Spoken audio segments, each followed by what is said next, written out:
దేవుని నామ స్తోత్రం కలుగును గాక. హల్లెలూయా. మొదటిగా మా ఆత్మీయ తండ్రి అయిన డేవిడ్ రాజయ్య గారికి, అలాగే వాళ్ళ కుటుంబ సభ్యులకు నా ప్రత్యేకమైన వందనాలు తెలియజేస్తున్నామండి. అలాగే వింటున్న ప్రతి ఒక్క విశ్వాసికి, అలాగే నా సహోదరులకి నా హృదయపూర్వక వందనాలు తెలియజేస్తున్నామండి.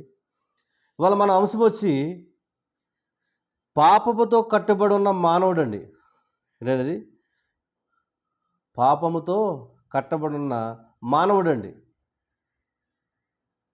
ఈ లోకంలో అనేకమైన పాపాలు చేస్తూ, దోషాలు చేస్తూ, ఇష్టానుసారమైన జీవితం జీవిస్తూ, ఆ దేవుడి దగ్గరికి రాలేని స్థితిలో ఉండి కూడా మనం ఎలా ఉన్నామంటే దేవుడిని విడనాడేవారుగా ఉన్నామండి.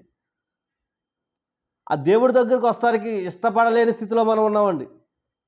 దేవుడిని చూసి కూడా నాకు తెలియదులే, ఇదేదో మనకు తెలియని ఆచారం అని చెప్పి పక్కకు తొలగిపోయేవారు చాలామంది ఉన్నారండి. అందుకే ఈ మట్టలాదివారం వచ్చేటప్పటికి ఒక గాడిదని పోలుస్తున్నాడండి. మానవ స్వభావాన్ని ఎలా పోలుస్తున్నాడండి? ఒక గాడిదని, అంటే ఆ గాడిదని, ఆ కట్టబడి ఉన్న గాడిదని తీసుకొస్తాకి వెళ్తారు శిష్యులు. వెళ్ళిన తర్వాత ఎవరన్నా మార్గ మధ్యలో అడిగితే గనక ఇది నా ప్రభు వారికి కావాలని మీరు చెప్పమంటారు. హల్లెలూయా. నిజమండి. ఒక ఆత్మ నశించిపోవటం దేవుని చిత్తం కాదండి. ప్రతి ఆత్మ ఆయనకి కావాలండి. అందుకే 100 గొర్రెలు ఒక గొర్రె తప్పిపోతానండి, ఆ గొర్రె కోసం వెతుకుతాకెళ్ళిన గొప్ప దేవుడండి. నువ్వు నశించిపోతున్నావు, నువ్వు పాడైపోతున్నావు, నువ్వు విడనాడిపోతున్నావు అని చెప్పి నిన్ను వెతికి రక్షించటాకొచ్చిన ఆ దేవుని కుమారుని మీరు ఏం చేస్తున్నామంటే విడనాడి ఆయన దూరంగా ఉంచుతాం. హల్లెలూయా. అందుకే ఏమంటున్నామంటే మానవుడు పాపంతో కట్టబడి ఉన్నాడండి. ఈ లోక పాపాలండి, ఈ లోక శాపాలండి, ఎందుకు పనికిరాని చేస్తాకి ఇష్టపడుతున్నాం కానండి, నిజమైన దేవుడి దగ్గరికి వచ్చి ఆయన మోకరించి ఆయన దగ్గర నాకు పలాంది కావాలి ప్రభు అని అడగలేని స్థితిలో మనం ఉన్నామండి. నిత్యరాజ్యానికి వారసత్వాన్ని సంపాదించుకోలేని స్థితిలో మనం ఉన్నామండి. ఈ లోకాచారాలకు, శరీరాచారాలకు లోబడిపోయి, ఈరోజు క్రిస్టియన్స్ కూడా అండి శరీరాచారాలకు లోబడిపోయండి. ఆచారం అండి, ప్రతిదీ ఏది చేసిన ఆచారమేనండి. వాక్యం ఏం చెప్తుందో తెలియని స్థితిలో ఉన్నామండి. వాక్యం ఏం చెప్తుందో మనం విని గ్రహించేవారుగా ఉండాలి. హల్లెలూయా.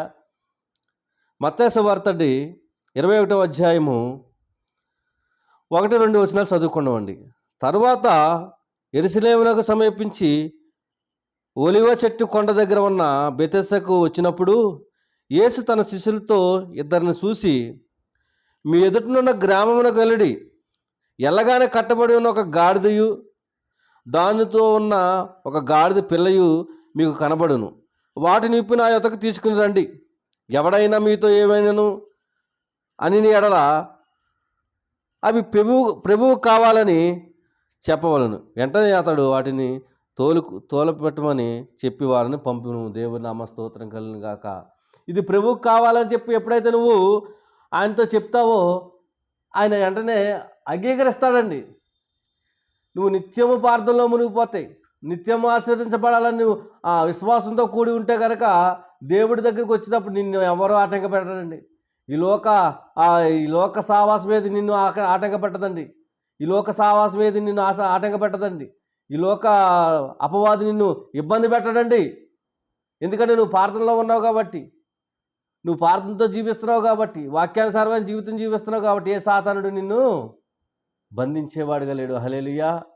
ఎప్పుడైతే సగం క్రైస్తవం చేసి సగం లోకానుసారంగా జీవిస్తే అప్పుడు నిన్ను సాతానుడు నీలో ప్రవేశించేవాడుగా ఉన్నాడు. హల్లెలూయా.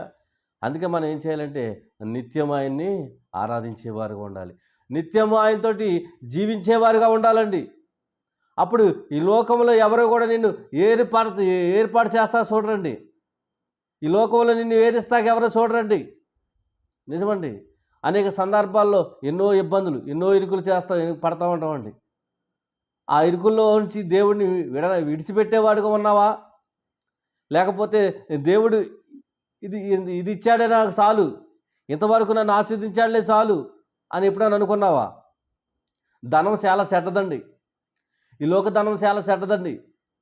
అందుకే దేవుడు ఏమంటాడండి, ఈ లోకధనం అండి తుప్పు పడుతుంది, లేకపోతే తినేస్తుందని చెప్పి లేఖనాలు సెలవిస్తున్నాడు. నిజమండి. ఈ లోకదానానికి పాడైపోయే అవకాశం ఉంటుంది, కానీ అదే పరలోకదానం అయితే ఎప్పుడు కూడా నీకు నిత్యం నీ కోసం ఎదురు చూస్తూ ఉంటుంది. హల్లెలూయా. అంటే నువ్వు ఆత్మల రక్షణార్థమై నువ్వు ఎంత కష్టపడుతున్నావు, దేవుడి కోసం నువ్వేం పనులు చేస్తున్నావు, అన్నీ కూడా దేవుడికి ఇష్టపూర్వకంగా ఉంటున్నావా, లేకపోతే ఈ లోకానుసారమైన జీవితం జీవిస్తున్నావా, తెలియని స్థితిలో నువ్వు ఉంటే కనుక ఇప్పుడైనా మారాలని నేను ఆశపడుతున్నాను. దేవుని నామ స్తోత్రం కలుగును గాక. హల్లెలూయా. అందుకే ఏమన్నాడంటే, మానవుడు సంఖ్యలతో, పాపపు సంఖ్యలతో కట్టబడి ఉన్నాడు. పాపపు ఆ వేదంతో జీవిస్తున్నాడు. ఆ చీకటనే ఆ హృదయంలో చీకటిని నింపుకుని ఈ లోకానుసారమైన జీవితం జీవిస్తున్నాడు. ఇకనైనా మారు మనసు పొంది నీ హృదయంలోకి యేసుప్రభువుని రప్పించుకుంటావా? నీ హృదయమనే తలుపు దగ్గర ఎదురు చూస్తున్నాడు. నువ్వు ఎప్పుడు కేకేస్తావని నీ హృదయంలో జీవిస్తానికి. నీ హృదయంలో యేసుప్రభు వారు ఉన్నారంటే ఈ లోక సావాసం నీకు వ్యర్థమైందే, ఈ లోక పాపం నీకు వ్యర్థమైందే. అందుకేమంటున్నాడంటే, పాపపు సంఖ్యలతో కట్టబడి ఉన్నాడు. పలానా చోట అయ్యా గాడిద కట్టేశారు, గాడిద పిల్లని గాడిదని నువ్వేం చేయాలంటే తోలుకుని తీసుకుని రావాలి. మట్లాదివారం స్పెషల్ అదేనండి. పాపంతో చిక్కబడి ఉన్న ఒక మనుషుని పాపమును చిడిపించట ఎంత అదృష్టం అండి, ఎంత మంచి భాగ్యం అండి అది. దేవుని నామ స్తోత్రం కలుగును గాక. అటు జీవించే జీవితం దేవుడికి ఇష్టంగా ఉండాలి, దేవుడితోటి సావాసం చేసేవారుగా ఉండాలండి. కానీ మనం ఏం చేస్తామంటే దేవుడికి ఇబ్బందికరంగాను ఆయాసంగాను మారు మనసు పొంది కూడా ఇంకా ఎంతో వేధిస్తూ వేదన పెడుతూ ఆ దేవుడికి ఈ భరించలేని వేదనతో మనం ఉంటామండి, వేదన పెడతా ఉంటామండి. కానీ దేవుడు ఏమంటాడంటే, నిత్యము నీ కోసము నేను ఎదురు చూస్తూ ఉంటాను. కుమారుడు తప్పిపోయాడండి, దారి తొలగిపోయాడు, తండ్రిని వదిలేశాడు, ఉన్న ఆ బంధాలన్నీ విడిచిపెట్టేసి బయటికి వెళ్ళిపోయాడు, ఇష్టానుసారమైన జీవితం జీవించాడు, ఏదో సంపాదిస్తామని ఈ లోకాస్తి కోసం ఆరాటపడ్డాడు, అన్నీ పోగొట్టుకున్నాడు. మళ్ళీ తండ్రి దగ్గరికి తిరిగి వచ్చాడు. నా యేసుప్రభు వారు నువ్వు చెడిపోయావని చెప్పి నేను విడిచిపెట్టాడండి, లేకపోతే నువ్వు లోకంలో కలిసిపోయావని ఇష్టానుసారమైన జీవితం జీవిస్తున్నావని ఏమి నేను విడిచిపెట్టండి. కాకపోతే నేను నిత్యరాజ్యానికి తీసుకెళ్లాలని ఆయన ఆశ మట్టికి నువ్వు తీర్చేవాడుగా ఉండాలని నీ కోసం ఎప్పుడు ఎదురు చూస్తూ ఉంటాడు. హల్లెలూయా.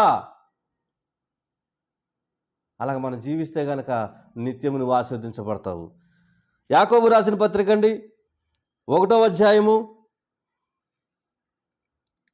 యాకోబు రాసిన పత్రిక 1వ అధ్యాయము 21-22 వచనాలండి. అందుచేత సమస్త కల్మషమును విర్రవీగుచున్న దుష్టత్వమును చూసి లోపల నాటబడిన మీ ఆత్మను రక్షించుటకు శక్తిగల వాక్యము స్వాత్వికముతో అంగీకరించాలి. హల్లెలూయా. ఏమంటున్నాడంటే, మీ లోపట ఏ పాపమైతే ఉందో, ఏ గర్వం అయితే ఉందో, ఈ ఇష్టానుసారమైన జీవితం జీవిస్తా చూస్తున్నామో విర్రవీగిసా ఉంటామండి. మందిరంలోకి వచ్చి కూడా విర్రవీగిసా ఉంటాం. నేను గొప్పవాడిని, నేను మంచివాడిని, పక్కవాడు ఆ మంచివాడు కాదు, చిరాగ్గా ఉన్నాడు, ప్రభువుకి నేను తప్ప ఆయన ఏం అవసరం లేదు, లేకపోతే నేను పరిచర్య చేస్తున్నాను అని ఒక గర్వం అండి, నేను వాక్యం చెప్తున్నాను ఒక గర్వం, నేను పాటలు పాడుతున్నాను ఒక గర్వం. దేవుడు ఏమంటున్నాడంటే, సమస్త కల్మషమును విర్రవీగుతున్న దుష్టత్వమును చూసి లోపల నాటబడిన మీ ఆత్మ రక్షించుటకు శక్తిగల వాక్యమే స్వాత్వికము. హల్లెలూయా. ఇవన్నీ కాదండి, వాక్యమేనండి. లోబడి ఉండాలండి వాక్యం చదివేటప్పుడు. గర్వంతో చదవకూడదండి. ఏం చేయాలండి? గర్వంతో సిద్ధపడాలండి. వాక్యం చదువుతాకి మందిరంలోకి వచ్చినప్పుడు ఒకళ్ళ మీద పడేది అలా తప్పండి. అది సిద్ధపాటు కలిగి ఉండాలండి. ప్రతి ఒక్కరికి అవకాశం ఉండాలండి చదివేటప్పుడు. అంతేగాని ఆ ఇష్టానుసారంగా విర్రవీగుతున్న గర్వం అంటండి. ఏంటంటే అది విర్రవీగుతుంటారు చాలామంది అండి. అయ్యో నేను అంత గొప్పవాడు లేను, నా అంత గొప్పగా ఎవడ పాడలేరు, నాకు కాబట్టి ఫలానా పదవి ఇచ్చారు. దేవుడు ఇవ్వాలండి. మానవుడిచ్చేది నిమిత్తం మాత్రమేనండి. కొంతసేపు ఉంటే కొంతసేపు లేనిదండి. ఏమన్నది స్టీవెన్సన్ గారు పాట రాశారు, కొంతసేపు కనబడి అంతలోనే మాయమయ్యే. హల్లెలూయా.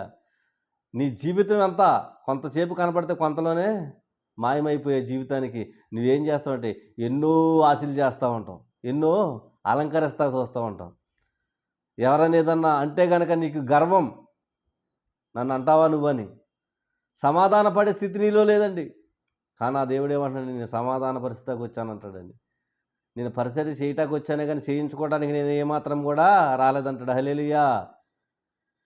అలా చేస్తే కనుక నువ్వు పాపంలో ఉన్నట్టేనండి. ప్రభువులో ఉండి కూడా పాపం చేస్తున్నావంటే నువ్వు వ్యర్థమైన వాడివేనండి. ప్రభువులో ఉండి కూడా పాపం చేస్తున్నావంటే నువ్వు వ్యర్థమైన వాడివేనండి. అందుకే ఏమంటాడంటే, నువ్వు నిత్యము దేవుడితో సావాసం చేసేవారుగా ఉండాలి. నిత్యము దేవుడిని అంగీకరించేవాడుగా ఉండాలి. అప్పుడే దేవుడు నిన్ను ఆశీర్వదిస్తాడు. హల్లెలూయా, హల్లెలూయా. కానీ మనం అలా ఉండమండి. అలా ఉండలేం కాబట్టి దేవుడిని మనం విడిచిపెట్టేసి ఇష్టానుసారంగా తిరిగేవారు ఉన్నాం. మీరు విన్నవారు మాత్రమై ఉండి మిమ్మల్ని మీరు మోసపుచ్చుకోకుండా వాక్యాన్ని ప్రకారంగా జీవించాలంటండి. విన్నట్టు యాక్ట్ చేస్తే ఎవరికండి మోసం? పాస్టర్ గారిగా, సంఘ పెద్దలుగా మీకేనండి. విన్నట్టు యాక్ట్ చేసేస్తుంటాం మందిరంలో కూర్చుని. నువ్వు వాక్యానుసారంగా జీవించలేకపోతే ఎవరికండి? నీ ఆత్మీయ రక్షణ లేని స్థితి నువ్వు కలగజేసుకుంటున్నావు. పాస్టర్ గారు ఏం చేయరండి, చెప్తున్నాడు వినాలమ్మా అని. రాకడ సమయం వస్తుందమ్మా, ఇప్పుడైనా మారు మనసు పొందండి. మీరు పొందలేని స్థితిలో ఉంటే ఎవరు మాత్రం ఏమీ చేయలేము. వింటామనుకుంటాం, నువ్వు అదే పని చూస్తూ ఉంటే. నువ్వు వెళ్ళలేని స్థితిలో ఉంటే అదే అంటున్నాడండి. వాక్యాన్ని ప్రకారంగా ప్రవర్తించేవారై ఉండాలంటండి. మోసపుచ్చుకోకూడదంటండి. నువ్వు మోసం పుచ్చుకున్నావంటే అది అంతా వ్యర్థమైందండి. చిన్న పాట పాడుకుని వాక్య భావనకి వెళ్దామండి. దేవుని నామ స్తోత్రం కలుగును గాక. హల్లెలూయా. నాలోని ఆశ నీవే, ఆనందము నీవే, నాలోనే ఉండిపోయేసయ్యా. నాలోని ఆశ నీవే, ఆనందము నీవే, నాలోనే ఉండిపోయేసయ్యా. పనికిరాని పాత్రగా నేను ఉంటిని, పనికొచ్చే పాత్రగా నన్ను మార్చుకుంటివి. పనికిరాని పాత్రగా నేను ఉంటిని, పనికొచ్చే పాత్రగా నన్ను మార్చుకుంటివి. ఓ సన్నా జయము, ఓ సన్నా జయము, ఓ సన్నా జయము, ఓ సన్నా జయము. నాలోని ఆశ నీవే, ఆనందము నీవే, నాలోనే ఉండిపోయేసయ్యా. నాలోని ఆశ నీవే, ఆనందము నీవే, నాలోనే ఉండిపోయేసయ్యా. కట్టి ఉన్న గాడిద వంటిది నా జీవితం, నా పాప బంధకాలను ఇడిపించుమయ్యా. కట్టి ఉన్న గాడిద వంటిది నా జీవితం, నా పాప బంధకాలను ఇడిపించుమయ్యా. నీతోనే ఉండాలి, నీ ప్రేమలో ఒదగాలి, నీతోనే ఉండాలి, నీ ప్రేమలో ఒదగాలి. ఓ సన్నా జయము, ఓ సన్నా జయము, ఓ సన్నా జయము. నాలోని ఆశ నీవే, ఆనందము నీవే, నాలోనే ఉండిపోయేసయ్యా. నాలోని ఆశ నీవే, ఆనందము నీవే, నాలోనే ఉండిపోయేసయ్యా. హల్లెలూయా. దేవుని నామ స్తోత్రం కలుగును గాక. నాలోనే ఉండిపోవయ్యా నువ్వు. నీతో ఉండాలని నా ఆశయ్యా. నేను ఎందుకు పనికిరాని పాత్రగా ఉన్నానయ్యా. నిన్ను పనికొచ్చే పాత్రగా నువ్వు మార్చావయ్యా. నిజంగా నువ్వు నన్ను మార్చినందుకు నేను ఏమిచ్చి నీ రుణం తీర్చుకోగలనయ్యా. నేను నిజమండి, ఏమిచ్చి నీకు రుణం తీర్చుకోగలను అండి. అంత ఆశీర్వాదం అండి అది. కట్టేసి ఉన్న గాడిద లాంటిదయ్యా నా జీవితం. బంధకాల్లో చిక్కుబడి ఉన్నానయ్యా నేను. పాపం అనే బంధకాల్లో చిక్కుబడి ఉన్నానయ్యా నేను. ఎందుకు పనికిరాని వాడినయ్యా నేను. కానీ నువ్వు తీసుకొచ్చి నీ మందిరంలో నన్ను కూర్చోబెట్టినైనా, నువ్వు నన్ను వాడుకునే విధానం బట్టినైనా నీకు లెక్కలే వందనాల స్తోత్రం నాయన. నిన్ను ఆరాధించడానికి నాకు ఈ భాగ్యం ఇచ్చినందుకు లెక్కలే వందనాల స్తోత్రం నాయన యేసయ్యా. ఎంత గొప్ప ఆశీర్వాదం అండి. ఆ కట్టుకున్న చోటే ఆ సంఖ్యలతో నువ్వు కట్టి ఉంటే ఎక్కడున్నావో అక్కడే ఉంటావు. నీ జీవితం, నీ ముందుకు సాగలేని జీవితం. ఈ రోజుకి చాలులే, నేనున్నా ఒకటే లేకపోయినా ఒకటే అని జీవించే జీవితం అండి. ఈ రోజున నేను అంచులుగా హెచ్చింపజేస్తున్నాడంటే నా దేవుడు నిన్ను వాడుకుంటున్నాడు. నిన్ను కావాలని తీసుకొచ్చుకున్నాడు. ఆయన దగ్గర ఉంచుకుంటున్నాడు. నువ్వు విశ్వాసంతో ప్రార్థిస్తే చాలు నిన్ను ఎక్కడ తీసుకెళ్తాడంటే నిన్ను పనికిరాని వాళ్ళు అన్న వాళ్ళ దగ్గర వాళ్ళు కనులెత్తి చూడాలంటే, నిన్ను చూడాలంటే దేవుని నామ స్తోత్రం కలుగును గాక. హల్లెలూయా. అలాగే అండి, యోహాను సువార్త అండి, యోహాను సువార్త 5వ అధ్యాయము, యోహాను సువార్త 5వ అధ్యాయము 39-40 అండి. యోహాను సువార్త 5వ అధ్యాయము 39-40 అండి. లేఖనమందు మీకు నిత్య జీవం కలదని తలంచుచు వాటిని పరిశోధించుతున్నారు. అవే నిన్ను గూర్చి సాక్ష్యం ఇచ్చుచున్నవి. దేవుని నామ స్తోత్రం కలుగును గాక. అయితే మీకు నిత్య జీవం కలిగినట్టు మీరు నా యొద్దకు రాననుకున్నారు. దేవుని నామ స్తోత్రం కలుగును గాక. హల్లెలూయా. లేఖనమందు మీకు నిత్య జీవం కలదని తలంచుచు వాటిని పరిశోధించుతున్నారు. నన్ను గురించి సాక్ష్యం ఇస్తున్నవి. అయితే మీకు నిత్య జీవం కలిగినట్టు మీరు నా యొద్దకు మట్టుకు రానల్లక ఉన్నారు. హల్లెలూయా. లేఖనాలు చదివి చూస్తున్నారు, లేఖనాల్లో ఉన్నాయి నేర్చుకుంటున్నారు, కానీ ప్రభువు దగ్గరికి వస్తాకి మాత్రం ఇష్టపడలేని స్థితిలో ఉన్నారంటండి. ఇకైనా మారుతావా, దేవుడు నిన్ను ఎదురు చూస్తూనే ఉన్నాడు. ఇకనైనా మారు. నువ్వు మారలేని స్థితిలో ఉన్నావుగా. మందిరంలో కూర్చుంటే నేను ఎవరన్నా ఏదనంటే పడలేని స్థితిలో ఉంటావయ్యే. నువ్వు గర్వంతో విర్రవీగుతూ ఉంటావు, నేను గొప్పవాడిని. ఏం చేస్తావండి? గర్వంతో విర్రవీగుతూ ఉంటావు. అటువంటి స్థితిలో నువ్వు ఉన్నావంటే పనికిరాని వాడివే నువ్వు. అటువంటి స్థితిలో నువ్వు ఉన్నావంటే పనికిరాని వాడివేనండి. ఒక పాస్టర్ గారు ఏది చెప్పినా సరే ఒక వ్యక్తికి నచ్చుతే లేదంటండి. పాస్టర్ గారు ఏదైనా చెప్తే చాలు గొనుక్కుంటుంటాడండి ఎంతసేపు కూడా మందిరంలో కూర్చుని. పాస్టర్ గారికి పని పాట ఏమి లేదు, ఎంతసేపు కూడా ఏదోటి సొల్లు చెప్తా ఉంటాడని.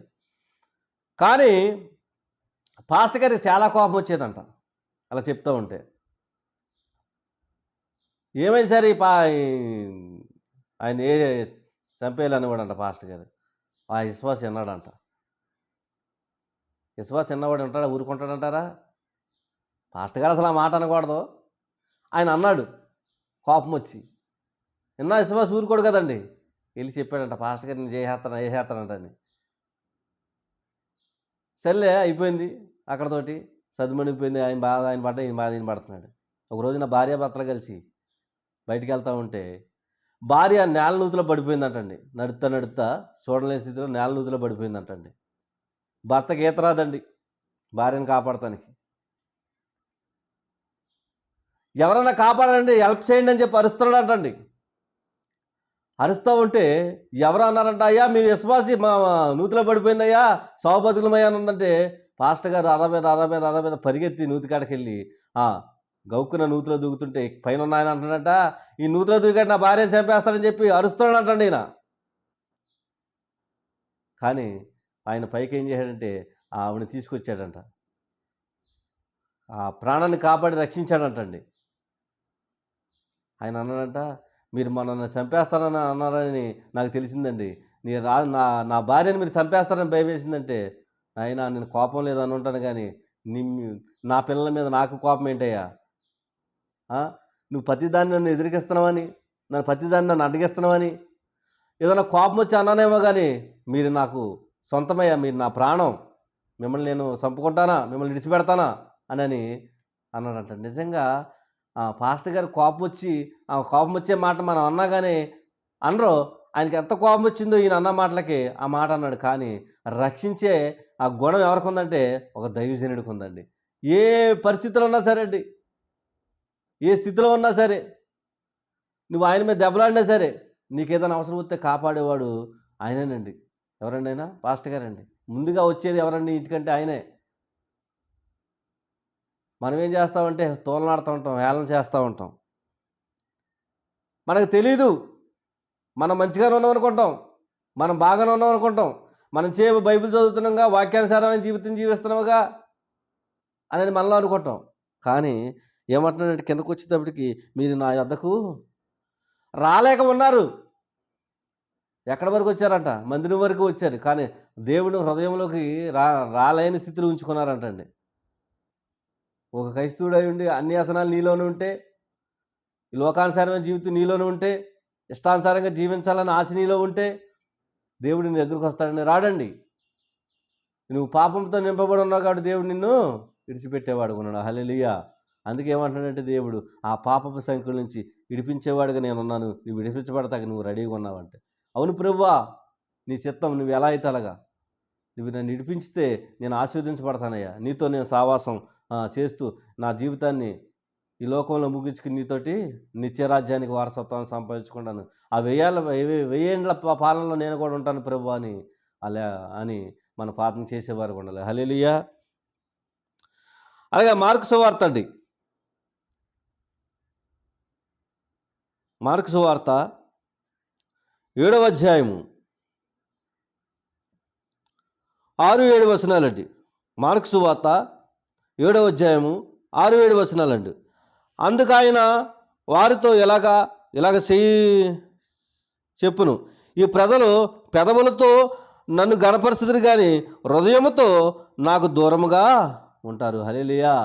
పెదాలతో కనపరుస్తారంటండి. ప్రభువా, నువ్వు లేకపోతే నేను లేనయ్యా, నువ్వు నాకు అది ఇచ్చావు, నువ్వు నాకు ఇది ఇచ్చావు అని చెప్పుకుంటావే తప్ప నీ హృదయంలో నన్ను మట్టికి చేర్చుకోలేవు అంటున్నాడు. దేవుని నామ స్తోత్రం కలుగుగాక. అటువంటి భక్తి పనులు ఎంతోమంది ఉన్నారండి ఈ లోకంలో. మొన్న ఒక ఆయన చెప్తున్నాడండి, నేను ప్రభువుని నమ్ముకున్న సమయంలో విశ్వాసులు తక్కువ ఉండేవాళ్ళండి. ఈ రోజున విశ్వాసులు ఎక్కువ ఉన్నారు కానీ ప్రార్థన తక్కువ అయిపోయిందండి. ఎవరంటండి? ఆయన ఆ మారు మనసు పొంది ఆ మందిరంలోకి వచ్చినప్పుడు అంటే విశ్వాసులు తక్కువ ఉండేవారంట, ప్రార్థన ఎక్కువ ఉండేదంటండి. ఎంతసేపు ప్రార్థన చేస్తుండేవాళ్ళు అంటండి. ఈ రోజున అంటండి విశ్వాసులు ఎక్కువైపోయారంటండి. ఏ సందులో చూసినా విశ్వాసులేనండి. వీళ్ళకేమీ లేదండి, ప్రార్థన లేదండి, దేవుడిని అంగీకరించలేరండి. ఏం చేయలేరండి? ఎక్కడికి వెళ్తున్నామ్మా? నేను చర్చికి వెళ్తున్నానమ్మా. చుట్టగాల్చిద్ది. లోకానుసారమైన పండగలు చేసేస్తుండదు, ఇష్టం వచ్చినట్టు చేస్తూ ఉండదు, ఇష్టం వచ్చిన మాటలు మాట్లాడుతుండదు. కానీ ఇవి ఎక్కడికి వెళ్తుందంటండి? చర్చిలోకి వెళ్ళొద్దంటండి. చర్చిలోకి వెళ్తే అయ్యగారు చెప్తలేదమ్మా ఈ పనులు చేయొద్దని చెప్తారండి. మేము మానలేం కదండి. ఏంటండి మానలేంది? ఈ యాసాలు మేము మానలేం కదండి. అందుకే దేవుడు ఏమంటున్నాడంటే, నన్ను పెదాలతో స్తుతిస్తారే తప్ప వాళ్ళ హృదయం మట్టికి నా దగ్గర నన్ను దగ్గరికి రానివ్వరు. హల్లెలూయా! వాళ్ళ హృదయంలోకి నన్ను చేర్చుకోలేదు అంటున్నారు. దేవుని నామ స్తోత్రం కలుగును గాక. నిజమండి. నువ్వు ఎలా ఉన్నావు? మందిరంలోకి వచ్చి కూడా నీ పాపభ్యాసాలు మానలేని స్థితిలో ఉంటే కనుక దేవుడిని నువ్వు దూరంగానే ఉంచుతున్నట్టే. దేవుడితో నువ్వు సావాసం చేయలేని స్థితిలోనే ఉన్నావండి. కానీ దేవుడిని ఏమంటామంటే మనం, నేను నమ్ముకున్నాను కదయ్యా, దేవుడితో సావాసం చేస్తాను కానీ నేను ఇంకా లేవులేనున్నాను, నాకు ఎప్పుడు వస్తుందయ్యా కలిమి. రావాలంటే విశ్వాసంతో నమ్మాలండి. పాస్టర్ గారు పలానా చోటకి వెళ్ళేది తెమ్మన్నారంటే ఎక్కడికయ్యా వెళ్ళేది? ఎందుకయ్యా? అబ్రహాం గారు దేవుడు వెళ్ళయ్యా అంటే వెళ్తున్నాడు ఆయన. ఎందుకు ప్రభువా వెళ్ళమంటున్నావు? ఎక్కడికయ్యా నేను వెళ్ళేది? పోనీ నాకు ఎవరమైనా తెలియాలి కదా. ఒక్క మాట అడగలేదండి. అందుకే ఆయన ఆశీర్వదించబడ్డాడు. ఈ రోజున విశ్వాసులకు తండ్రి అయ్యాడు. దేవుని నామ స్తోత్రం కలుగును గాక. నువ్వు అలాగ ఉంటున్నావా? పాస్టర్ గారు వెళ్ళమంటే చాలు, ఎక్కడికి వెళ్ళాలయ్యా, ఎందుకు, ఏం తేవాలి? అది కాదండి భక్తి అండి. నువ్వు ఎప్పుడైతే ఆయన చెప్పినప్పుడు నువ్వు వెళ్ళి తీసుకొస్తున్నావో అదండి భక్తి అండి. అంటే నువ్వు విశ్వాసంలో ఉన్నట్టు. పాస్టర్ గారు వికృతమైన పనులు చెప్పడు కదండి ఆయన. ఈ లోకానుసారమైన పనులు ఏం చెప్పడు కదండి. దేవుడికి సంబంధించినవి నీకు చెప్తాడండి. అంతేగాని సిరివెల్ల ఆనోక్ గారు పాట రాశారు, ఏం చేశారయ్యా నీ కోసం ఈ బతుకునిచ్చావని. ఏంటండి? ఏం చేశానయ్యా నీ కోసం బతుకునిచ్చావని. ఏం చేసామనండి? తింటాకు ఆహారం ఇచ్చాడు, వంటాకి ఇల్లునిచ్చాడు, వాహనం ఇచ్చాడు, కానీ ఏమీ కూడా ఉపయోగపడలేని స్థితిలో ఉన్నాయి. ఉపయోగపడతామంటే ధనం ఇస్తే చాలు అనుకుంటున్నారండి. దేవుడిచ్చిన ఏంటో కొన్నారు, కళ్ళు, చెవులు, ముక్కు, నోరు, కాళ్ళు అన్నీ ఆయనయే. ఇవన్నీ కూడా ఆయన కోసమే కష్టపడాలండి. అప్పుడు దేవుడికి ఇష్టం అండి. నువ్వు ధనం ఇచ్చావు కదయ్యా, నేను ధనం వాళ్ళకి ఇచ్చేస్తున్నాను, వాళ్ళు సువార్త చేస్తారు, నాకు ఎందుకు వచ్చిన పనులు అయ్యా. ఏంటండి అది? ఇంకా నువ్వు ఎక్కడ ఉన్నావంటే పాపములో చిక్కబడే ఉన్నావు. హల్లెలూయా, హల్లెలూయా. దేవుని నామ స్తోత్రం కలుగును గాక. అందుకేమన్నాడండి, మీరు మానవులు కల్పించిన ఉపదేశములను బోధించును, వ్యర్థముగా ఆరాధించుదురు అని వ్రాయబడినట్లు వేషధారులై మిమ్మల్ని గూర్చి యెషయా ప్రవచించింది నిజమే కదా. హల్లెలూయా. మానవులు కల్పించిన పద్ధతులు, మానవులు చేసే ఇష్టానుసారమైన జీవితాలండి. కొంతమందికి అయితే ఇక ఆచారాలేనండి. మందిరంలోకి వస్తే ఇక ఆచారమేనండి, ఇక ఏమి ఉండదండి, ఏమి కూడా ఉండదండి. ఆచార ప్రకారమే నడుస్తూ ఉంటారండి వీళ్ళు. వీళ్ళ మటుకు దేవుడి దగ్గరికి వచ్చేయాలండి. అందుకేమంటున్నాడంటే మీరు వేషధారులై ఉన్నారు, మిమ్మల్ని గూర్చి యెషయా ప్రవక్త గారు చెప్పింది నిజమే కదా. మీరేమన్నా నా దగ్గరికి వస్తున్నారా, లేకపోతే బైబిల్ అనుసారం మీరు నడుస్తున్నారా? లేదు, లోకానుసారమైన జీవితం జీవిస్తారండి. ఒక ఆయన అంటాడు చనిపోయిన కాడికి వెళ్ళొద్దు అంటాడు, ఒక ఆయన అంటాడు పెళ్లి కాడికి వెళ్ళొద్దు అంటాడు, ఒక ఆయన అంటాడు నీవు సొంత వాళ్ళు ఎవరైనా కార్యక్రమాలు చేసుకుంటే వెళ్ళొద్దు అంటాడు. అయ్యో, ఎవరు చెప్పారండి? బైబిల్ చెప్తుందా ఆ మాటలు? మరి ఎందుకండి? బైబిల్ ఏం చెప్తే లేదండి అలాగా. నాన్నవారిని నువ్వు చూసినప్పుడు ముఖం తిప్పుకోవద్దు అంటున్నాడు దేవుడు. తల్లిదండ్రులను సన్మానించమంటున్నాడు. బంధుమిత్రుల దగ్గరికి వెళ్ళమంటున్నాడు. మరి నువ్వు ఎవరిని మారుస్తావండి? నువ్వు అలాగుంటే కనుక నువ్వు వాక్యం ఎవరు చెప్తావు? ఎవరిని మారుస్తావు? ఎవరిని మార్చలేవు. నీకు పెళ్ళికి చెప్తారు, నువ్వు వెళ్ళవు. ఒరే దేవుణ్ణి నమ్ముకున్నాడంట, పెళ్ళికి రాడంట. మనం కూడా నమ్ముకుంటే ఏ పెళ్ళికి వెళ్ళవసల్లా. వాళ్ళు ఏమి చేస్తారంటే ప్రభువుని నువ్వు హేళన చేస్తున్నావు. హల్లెలూయా.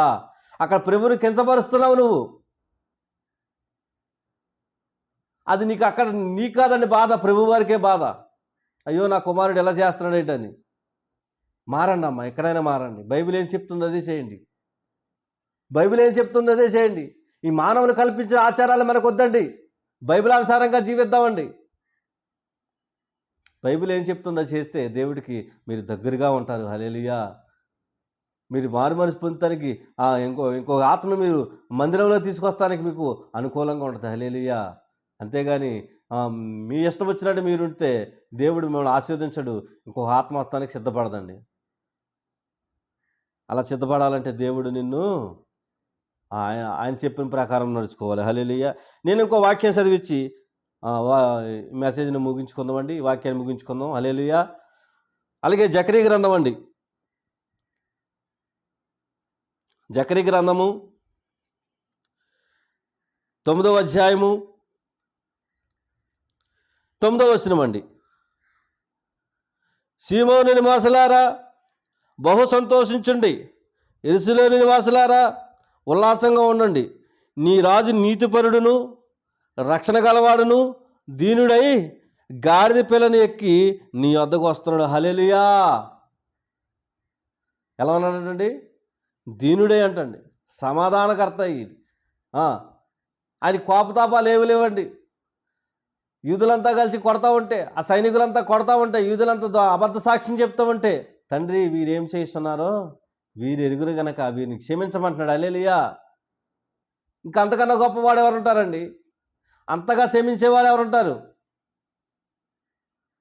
కొరడాలతో కొడుతుంటే బాధపడ్డాడు తప్ప వీళ్ళని ఏదైనా చేయాలని ఆయనకు ఆలోచన రాలేదండి. దాహం వేస్తుందయ్యా అంటే, నేను ఇచ్చి నీళ్లు తాగితే నీకు దాహం మీద అంటాడు దేవుడు. ఆయనకి దాహం వేస్తుందంటే చిరకాన్ని పట్టిస్తారని, చేదు విషాన్ని పట్టిస్తారు ఆయనకి.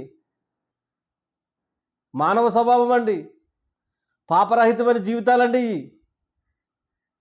ఇకనైనా మారాలి, ఇకనైనా దేవుడితో సావాసం చేయాలి. ఇష్టానుసారమైన జీవితం జీవిస్తూ దేవుడికి దూరం అయిపోతున్నామండి. అందుకే ఏమంటానంటే దేవుడికి దగ్గర అవ్వాలి, దేవుడితో సావాసం చేసేవారుగా ఉండాలి. హల్లెలూయా. చక్కటి మాటలు దేవుడి మనం నేర్చుకోవాలి, చక్కగా జీవించాలి. మందిరంలోకి వెళ్ళినప్పుడు అందరితో సావాసం చేయాలి. వీళ్ళని చెప్పి మనం వాళ్ళని కించపరిచేవారుగా ఉండకూడదండి. మనం అందరం కూడా ప్రభువు రక్తంతో కొనబడిన వారం అండి. ఎవరండి మనం? 12 మంది శిష్యుల్లోనే భేదాలు వచ్చేసినాయండి. నేను గొప్ప అంటే నేను గొప్ప, నేను గొప్ప అంటే నేను గొప్ప అని ప్రభు వారికి అర్థమైపోయింది. అబ్బో, వీళ్ళ స్థితిని చూస్తూ ఉంటే చాలా భయంకరంగా ఉందని. వాళ్ళ స్థితిని చూసే భయంకరంగా ఉందంటే ఇప్పుడు మన స్థితిని చూస్తే మన స్థితిని చూసి ఇంకెంత బాధపడుతున్నాడు ఆయన. నిజమండి. ఆ రోజున పాదాలు కడిగి ఏమంటున్నాడంటే, మీరందరూ నాకు సమానమే, ఎవరండి? మీరందరూ నాకు సమానమే. మీరందరూ నాకు ఒకటే. నేను ఆళ్ళ గొప్ప, ఈళ్ళ గొప్ప, నాకు ఈయన గొప్ప, ఆయన గొప్ప అని నాకు లేదండి. మీరందరూ నాకు సమానమే. అంటే సమాధానం పంచుతున్నాడండి అక్కడ.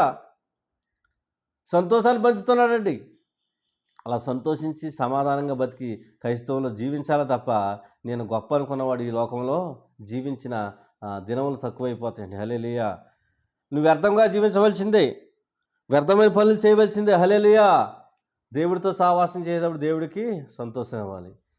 నా మాటలు ముగిస్తున్నాను. ఈ వాక్యాన్ని దేవుడు దీవించును గాక. హల్లెలూయా! చిన్న ప్రార్థన చేసుకుని మనం ముందుకు సాగిపోదాం. హల్లెలూయా! దేవుని నామ స్తోత్రం కలుగును గాక. సకల ఆశీర్వాదాల కారణభూతుడైన మా తండ్రి,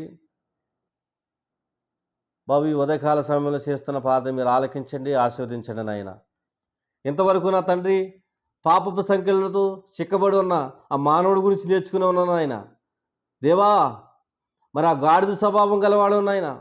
గాడిద మరి ఎందుకు పనికిరాని నాయన. అట్టి రీతిలోనే మేము ఉన్నాము నా తండ్రి. సోమరువై పనికిమాలిన వాళ్ళలాగా మొద్దు రకంలా ఉన్నావు నా తండ్రి. కానీ మీరు మమ్మల్ని మార్చిన ఆయన పనికొచ్చే పాత్రగా చేసిన తండ్రి. ఈ లోకంలో మమ్మల్ని నీ సేవకులుగా తిప్పుతున్నా తండ్రి. సువార్తలో మమ్మల్ని వాడుకుంటున్నా తండ్రి. నీ పరిచర్య నిమిత్తం మమ్మల్ని వాడబడుతున్నా తండ్రి. సర్వలోకానికి వెళ్ళి నీ సువార్త సాటి చెప్పమని ఆ మహాభాగ్యాన్ని మాకు కలిగించారు నాయన. ఆ భాగ్యాన్ని తండ్రి ప్రభా నెరవేర్చే భాగ్యాన్ని మాకు కలిగించండి నాయన.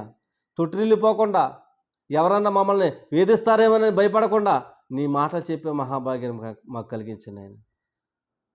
దేవా, ఈ స్వభావం నుంచి మమ్మల్ని విడిపించండి ఆయన.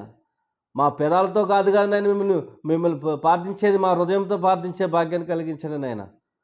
మా అంతరంధ్యాల్లో మీరుండే మహాభాగ్యాన్ని కలిగించండి నాయన.